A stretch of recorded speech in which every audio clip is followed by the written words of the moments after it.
Welcome back to travelling dust. मैं हूं दीपक और मैं इस टाइम हूं सोनप्रयाग की पार्किंग में और इस टाइम मैं जा रहा हूं त्रियोगी नारायण टेम्पल में।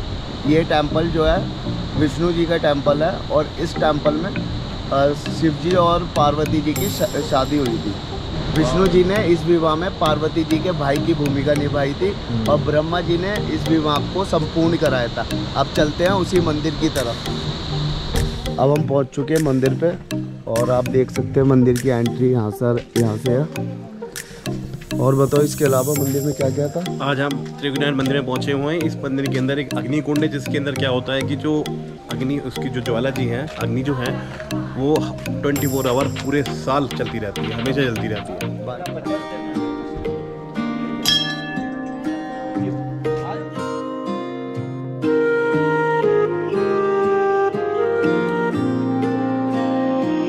नमामीशमीशान निर्वाण रूपं विभुं व्यापकं ब्रह्मवेद स्वरूपं निजं निर्गुणं निर्विकल्पं निरीहं चिदाकाशमाकाशवासं भजेऽहं निराकारमोङ्कार।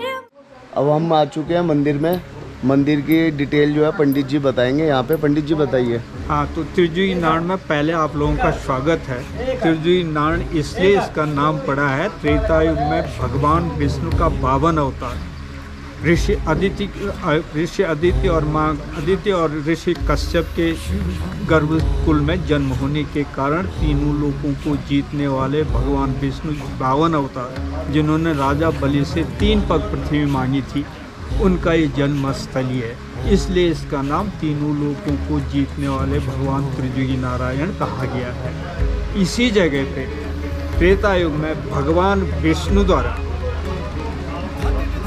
शिव और पार्वती की शादी इसी जगह त्रियोगी नारायण पे कर दी। इससे पहले आपको मालूम होगा कि पार्वती पहले पुत्री थी राजा दक्ष प्रजापति की, जो कि कनखल हरिद्वार में एक बार यज्ञ विश्व कल्याण के लिए यज्ञ ठहराया गया, लेकिन शिव और सती को नहीं बुलाया। अपमानित होकर के सती को जब क्रोध आ गया तो जैसे जो है आपका यज्ञ शुरू होने बैठ गया, अपमानित होकर सती ने अग्निकुंड में भस्म हो गई। भगवान विष्णु ने शिव जी को समझाया कि देखो शिव, आप अंतर्यामी हैं, आपको सब पता है कि कहाँ पे क्या होना है, लेकिन आप नहीं माने। तो भगवान विष्णु ने जो है शिव का क्रोध दे करके विश्व शांति के लिए सती के 51 टुकड़े कर दिए। जहाँ जहाँ वो माँ सती के अंग गिरे हैं वो 51 सिद्ध पीठ वहीं पे हुई। वहीं से आकाशवाणी हुई कि सती, तुम्हारा पुनर्जन्म राजा हिमालय, ये जो आपको हिमालय दिख रहा है, ये राजा हिमालय का है, के घर में मैना की कोख से जन्म लेकर अब गौरा पार्वती कहलाए। इसी अवधि में जब केदारनाथ भगवान शिव के यहाँ आए तो कैलाश पे तपस्या करने चले आए थे। उसके बाद भगवान विष्णु से आराधना भगवान शिव ने खुद इस जगह पे की थी कि अब शादी का पार्वती बड़ी हो गई, शादी मेरी कौन कराए। तो भगवान विष्णु ने कहा, हे राजा हिमालय, तेरी पुत्री की शादी मैंने भगवान शिव की आराधना और तुम्हारे आराधना पे जो है इस जगह पे मैं स्वयं जो है तुम्हारी शादी करवा, इसीलिए इसका नाम त्रियोगी नारायण। 3 युगों की जहाँ पे धुनी जलती हुई आ रही, धुनी मैंने वो साधारण अग्नि नहीं है, वो धनंजय नाम की अग्नि। तो यहाँ पे शादी की वो जो धनंजय नाम की अग्नि है, वहाँ पे माँ पार्वती ने, शिव और पार्वती ने भगवान नारायण के अग्नि मैंने परिक्रमा करके अग्नि वो किया था, परिक्रमाएँ की थी।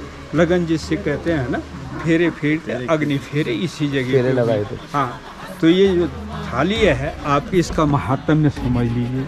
राजा हिमालय ने जो है अपनी पुत्री को कन्यादान में पता नहीं क्या दिया, लेकिन जब कलयुग प्रारंभ हुआ तो स्कंद पुराण में नारद कह गए कि ये सारी चीज़ें संभव नहीं होती है, इसलिए माँ को जो है इस हिमालय में ये मोतियों के रूप में जहाँ पे शिव और पार्वती की शादी होती है वहाँ पे पूजा के राम में अर्पित कर दिया जाता है। ये जहाँ पे आपने ये पूजा करनी है वो जगह आने वाली है, वहाँ पे पूजा हो। ये कौन सा कुंड है? विष्णु कुंड। विष्णु कुंड, हाँ, ये शुद्ध जल यहाँ का माना गया। इसमें आचमन करते हैं, उसके बाद ये जल जो है पूजा में भी जाए। ये चौथा है नारद कुंड। ये चौथा छोटा जो है नारद कुंड होता है। इसमें पीते जब वो होते हैं आपके पिंडदान वगैरह होते हैं तब इसमें पिंड दिए जाते हैं, नारद कुंड। अच्छा, ये चौथा नारद। ये पांचवा है सरस्वती कुंड। ये सरस्वती कुंड है। इसमें पीते तर्पण दिए जाते हैं, जिसके पूर्वज मरे हुए होते हैं उनको जलदान वगैरह दिया जाता है। अच्छा। ये कुंड जो है इसका जो नारद उसमें स्कंद पुराण में जो वर्णन किया गया है, माँ सरस्वती ने पार्वती को एक तरह से गिफ्ट कर रखा है कि भाई कह के जो भी तीर्थ यात्री आते हैं जो उद्धार करना, पितरों का उद्धार करना चाहते हैं तो यहाँ पे तर्पण दे सकते हैं, मृतकों को पानी जल दिया जाता है। इसके अंदर फिर ये अंदर है छठवां कुंड। वो आपका भगवान जल के लिए है। भगवान का जल स्नान उससे होता है। एक सातवां कुंड जब अंदर जाएंगे ये अंदर बंद रहता है, ये छठा कुंड। हाँ। अच्छा। अंदर सातवां कुंड है भगवान विष्णु की, जहाँ पूजा होती है शिव और पार्वती की। वो कुंड जब दर्शन को जाओगे ना, वो कुंड अंदर है।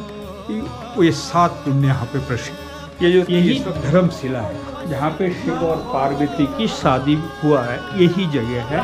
ये अष्ट कमल का, जैसे मद्रासी में जो है लगन चौरी भी बहते हैं, कहीं आपको ये बेदी कहा गया, लेकिन ये है धर्मशिला जहाँ पे शिव और पार्वती की शादी इसी जगह। इस तीर्थ की पूजा यहीं पे होती। उसके बाद अंदर जाकर भगवान के दर्शन करो, धुनी की दर्शन करो, लकड़ी चढ़ाओ, हवन करो। ये अंदर का है।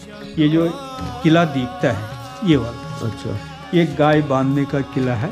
राजा हिमालय ने पुत्री पार्वती को हजारों गाय का दान करके इस जगह पे, इसलिए गाय बांधने का किला है।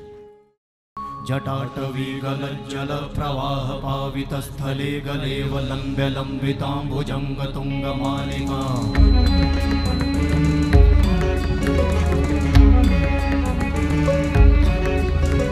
जटाटवी गलज्जल प्रवाह पावित स्थले गलेव लंब्य लंबितांबुजंग तुंग मालिका।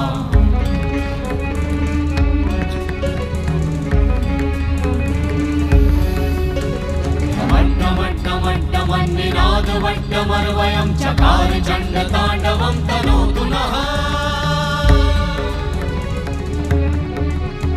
शिव शिवं शिव शिवं शिव शिवं शिव शिवं शिव शिवं शिव शिवं शिव शिवं शिव शिवं।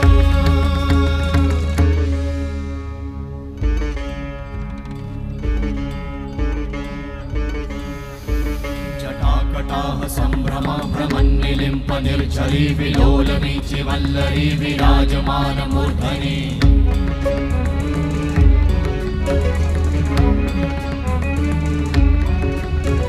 धगत् धगत् धगत् ज्वलल्ललाट वट्ट पावते किशोर चंद्रशेखरे रति प्रतीक्षणं मम।